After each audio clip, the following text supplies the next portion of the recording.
You're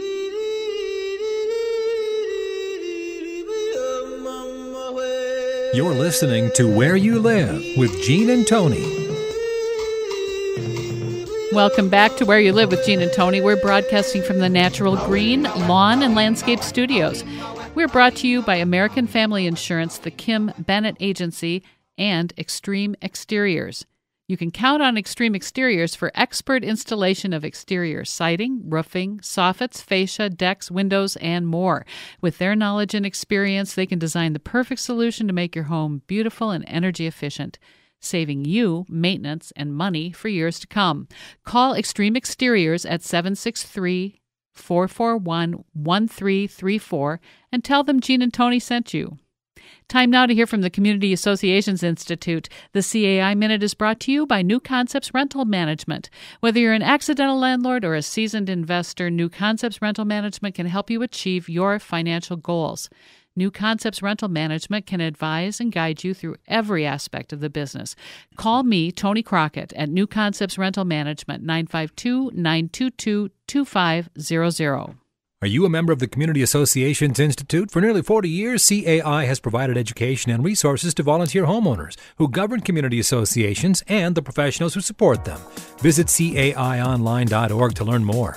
The address again is caionline.org. CAI helps community associations board members by providing online resources, in-person training, and hard copy publications written by association management experts. CAI offers community managers professional development, networking opportunities, and a certification program that is established as the industry standard nationwide. Minnesota has its own chapter of the Community Associations Institute to bring resources and tools from community associations around the country right to your home. Visit www.cai-mn.com to learn more and become a member of CAI today. Your community and management company will benefit from your involvement. Join the Community Associations Institute today at cai-mn.com and click on membership. I want to remind our listeners that you can comment on what you hear on Where You Live by calling our hotline, 952-224-2668. We're interested in your opinion. We're interested in hearing what you would like to talk about, 952-224-2668. Or go to our website, www.newconceptsgroup.com. You can pull down the page for the radio show, and there you'll find our contact information and email addresses.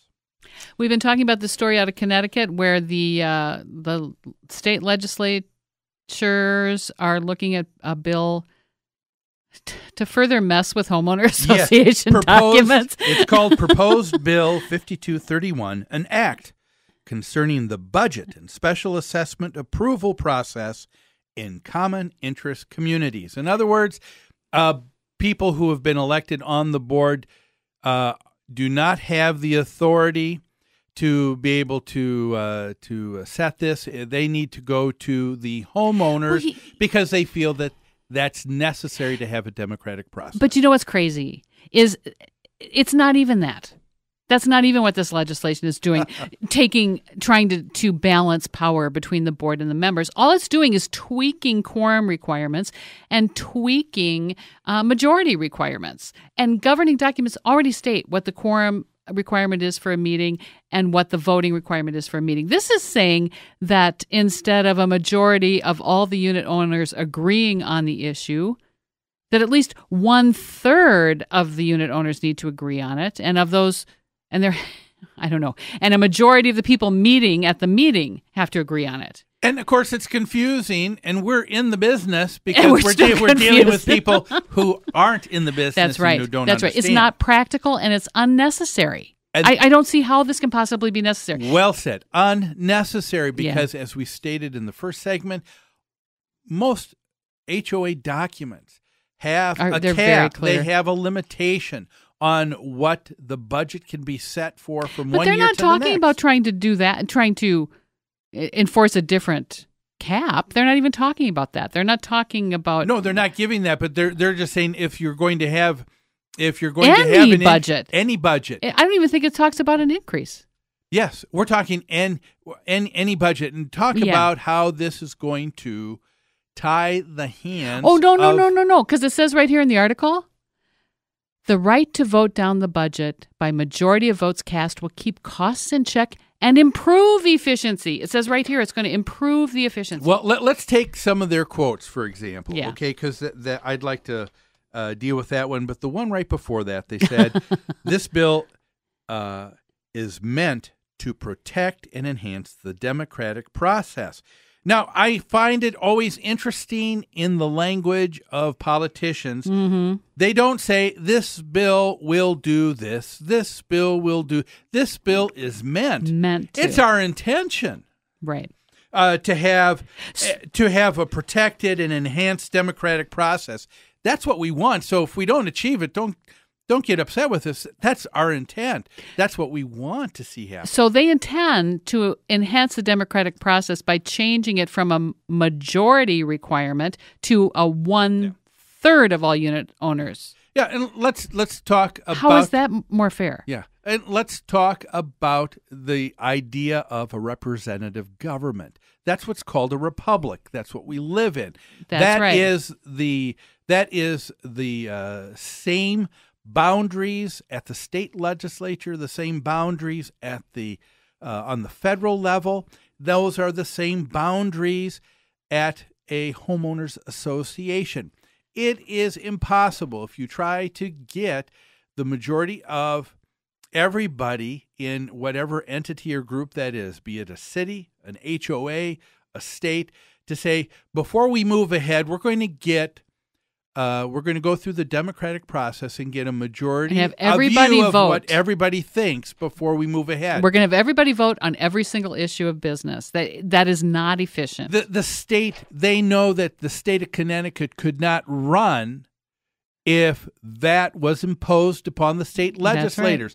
Right. What would be the first thing that a state legislator would say? Well, look, if you don't like what we're doing, guess what? You can vote us out of office. That's right. And you know what, folks? If you don't like what your board of directors are doing in setting a budget, you can vote them out of office. That's right. It's the same thing. That's right. In fact, I think you have more tools in your arsenal in a homeowners association than you do at any other level of government. To see it happen more quickly. Exactly. Absolutely. And if I just disagree with what the board did on any issue, I can get a petition of my neighbors to hold a special meeting. If I get enough neighbors who agree with me, I can force the board to hold a special meeting to discuss the issue, right? I don't know that I can do that with the state legislature. Maybe I can. Yeah. I'll check it out. There's another quote here. This bill enables condominium owners to regain control over their management. Now, do they mean their professional management, Gene?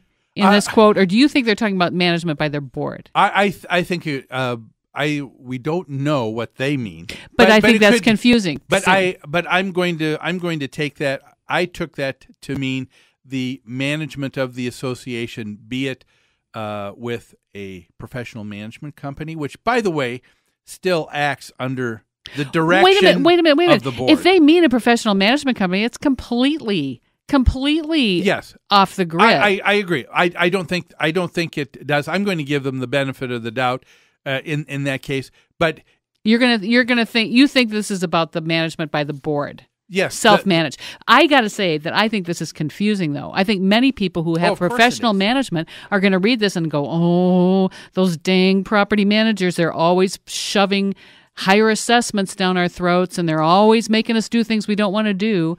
Is that the reality? Yeah, well, what they're doing, of course, people that look at that is they want to shoot the messenger for the message, And a lot of people are going to read it that way, I think. Oh, sure. Yeah. And it'll be easy, and when things are confusing, it's easier for a legislator to turn to their constituents and say, you're for this, aren't you? And they have that in their mind. Oh, yeah, you bet.